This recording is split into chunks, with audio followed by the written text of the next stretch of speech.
समय से पहले और भाग्य से ज्यादा कुछ नहीं मिलता। दोस्तों, कुछ लोग कहते हैं कि भाग्य में जो होता है वही मिलता है। कुछ लोगों का मानना है कि भाग्य खुद बनाना पड़ता है। भाग्य को ना मानने वालों की संख्या बहुत बड़ी है, लेकिन शायद उससे भी ज्यादा संख्या भाग्य को मानने वालों की है। दोस्तों, आज आपको बहुत ही अच्छा ज्ञान मिलने वाला है, इसलिए वीडियो को पूरा देखना, नहीं तो आप यह ज्ञान चूक जाएंगे। कई सालों पहले 3 दोस्त हुआ करते थे, मोहन, राम और किशोर। मोहन और राम अच्छे खासे धनवान परिवार से संबंध रखते थे, जबकि किशोर बहुत गरीब और साधारण परिवार का था। पैसों के मामले में इतनी असमानताएं होने के बावजूद तीनों की दोस्ती ऐसी थी कि वह एक दूसरे के लिए कुछ भी करने के लिए तैयार हो जाते थे। दोनों धनवान दोस्तों ने अपने गरीब दोस्त की परिस्थिति बदलने के लिए उसकी कई बार मदद की थी, लेकिन उसकी परिस्थिति में कोई भी बदलाव नहीं होता था। कहते हैं ना कि समय से पहले और भाग्य से ज्यादा किसी को कुछ नहीं मिलता। बस ऐसा ही कुछ किशोर के साथ होता था। दोनों धनवान दोस्त अपना अपना व्यापार अच्छे से करने लगे और पहले से भी ज्यादा धनवान बनते चले गए। किशोर की हालत बद से बदतर होती गई। अपने दोस्त की बिगड़ती हुई हालत देखकर मोहन और राम ने उसके लिए कुछ करने का फैसला किया। दोनों ने 400 सोने के सिक्के एक थैली में रखे और राम को देते हुए कहा, तुम इनसे कोई व्यापार शुरू करो और पैसे कमाओ और अपनी गरीबी दूर करो। किशोर ने उन 400 सिक्कों में से 10 सिक्के घर खर्च के लिए निकाले और बाकी के 390 सिक्के अपनी पगड़ी में बांधकर शहर की तरफ जाने लगा ताकि वहां जाकर व्यापार के लिए कुछ जरूरी चीजें ला सके। वह गांव से कुछ दूर ही पहुंचा था कि आसमान से एक चील उड़ती हुई आई और उसकी पगड़ी उड़ाकर ले गई। किशोर ने उसका काफी पीछा किया, लेकिन चील इतनी ऊंची और तेज उड़ी कि उसको आखिरकार हार मानकर अपने घर लौटना पड़ा। कुछ दिन बीतने के बाद जब मोहन और राम किशोर की हालत का देखने के लिए उसके घर गए, तो उन्हें किशोर की हालत में रत्ती भर का भी फर्क नजर नहीं आया। पूछने पर किशोर ने सारी सच्चाई दोनों को बता दी। राम को उसकी बातों पर भरोसा नहीं हुआ, लेकिन मोहन ने उसका विश्वास कर लिया। मोहन ने फिर से उसे 400 सोने के सिक्के दिए और बोला, फिर से कोशिश करो। मोहन और राम के जाने के बाद किशोर ने सोचा कि अभी काफी रात हो गई है, इसलिए सिक्कों को कहीं छुपा देता हूं ताकि कोई चोर उन्हें चुरा ना सके। कल शहर जाकर कोई धंधा शुरू करूंगा। उसने उन सिक्कों को अपने घर में रखी भूसे की एक टोकरी में छुपा दिया। किशोर सुबह नींद से जागा और सीधा उस भूसे की टोकरी की तरफ गया जहां उसने सिक्के छुपाए थे। उसने घर में काफी ढूंढा, लेकिन उसे वह भूसे की टोकरी कहीं नहीं दिखाई दी।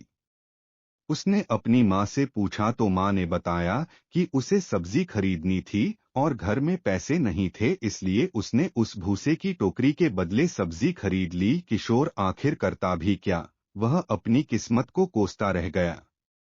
फिर से कुछ दिनों बाद मोहन और राम किशोर को मिलने आए, तब भी उन्हें उसकी परिस्थिति बदली हुई नजर नहीं आई, बल्कि इस बार तो उसकी हालत और ज्यादा खराब हो गई थी। उसके कपड़े फट चुके थे और घर में कपड़े सीने के लिए सुई तक नहीं थी। मोहन और राम के पूछने से पहले ही किशोर ने अपने साथ घटित हुई घटना के बारे में सब कुछ सच सच दोनों को बता दिया। वह बोला कि तुम लोग मेरी मदद करना छोड़ दो। अब तो मुझे भी लगता है कि मेरी किस्मत में धनवान बनना लिखा ही नहीं है। मेरी वजह से तुम्हारा भी काफी नुकसान होता रहता है। राम को अपने दोस्त की ऐसी हालत देख उस पर दया आ गई, लेकिन वह जानता था कि वह चाहे कितनी भी उसकी मदद करने की कोशिश करे, उसका परिणाम बिल्कुल निष्फल रहता है। इसलिए वह तुरंत बाजार जाकर एक सुई खरीद कर लाया और उसने शाम को वह सुई दे दी। मोहन और राम के जाने के बाद किशोर ने अपनी माँ से कहकर अपने फटे कपड़े सिलवा लिए। उसी रोज उनके पड़ोस में रह रहे मछुआरे की घरवाली उनके घर आई और सुई मांगने लगी। वह बोली, मेरे पति को मछलियां पकड़ने जाना है, लेकिन हमारा मछली पकड़ने का जाल कई जगह से फट चुका है। अगर आपके पास सुई है तो मेरी मदद कर दीजिए।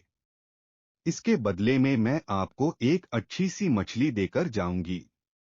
किशोर की मां ने उस महिला को सुई दे दी। अगले दिन वह महिला एक बड़ी सी मछली के साथ उनके घर आई और उन्हें धन्यवाद देते हुए सुई और मछली उनको देकर चली गई। किशोर की मां ने जब मछली को पकाने के लिए काटना शुरू किया तो उसके पेट से चमकीला पत्थर निकला। किशोर को पत्थर कीमती जान पड़ा, इसलिए वह जौहरी के पास जाकर उसकी जांच कराई तो वो बेहद कीमती हीरा निकला। उसको बेचकर किशोर को 50,000 सोने की मोहरें मिल गई। इतने सारे पैसे उसकी गरीबी दूर करने के लिए काफी थे। उन पैसों से उसने अपने लिए एक अच्छा घर खरीदा और काफी सारी खेती करने लायक जमीन और एक बगीचा भी। साथ में कई सारे गाय भैंस खरीदी ताकि दूध का व्यापार शुरू कर सकें। हमेशा की तरह कुछ दिनों बाद जब उसके दोनों दोस्त राम और मोहन उसे मिलने आए तो उसकी बदली हुई परिस्थिति देखकर दोनों दंग रह गए। इस बार मोहन को किशोर की बातों पर भरोसा नहीं हो रहा था। उसे लग रहा था कि जरूर उसी के दिए पैसों से किशोर ने तरक्की की है, लेकिन वह बताना नहीं चाहता। लेकिन राम को उस पर विश्वास हो गया था कि जरूर उसी सुई की वजह से उसकी किस्मत बदली है। किशोर अपने दोनों दोस्तों को अपने खेतों में घुमाने ले गया और बाद में अपने बागीचे में। वहां पर कुछ बच्चे पहले से एक पेड़ पर चढ़कर फल तोड़ने की कोशिश कर रहे थे। बच्चों ने गलती से वहां पर एक पक्षी का घोंसला गिरा दिया, जिसमें एक पगड़ी के अंदर 390 सोने के सिक्के वाली वही पोटली थी जिसे कभी एक चील किशोर के सिर से ले उड़ी थी।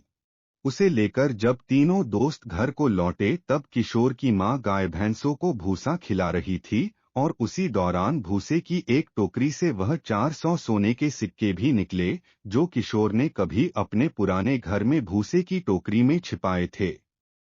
उसकी किस्मत कुछ ऐसा खेल खेल रही थी कि उसके हक की सारी चीजें और खुशियां उसके पास लौटकर आ रही थीं। भाग्य चमकने की वजह से किशोर तो खुश था ही, लेकिन उससे भी ज्यादा खुश थे उसके दोनों अच्छे और सच्चे मित्र। दोस्तों, यह कहानी आपको कैसी लगी?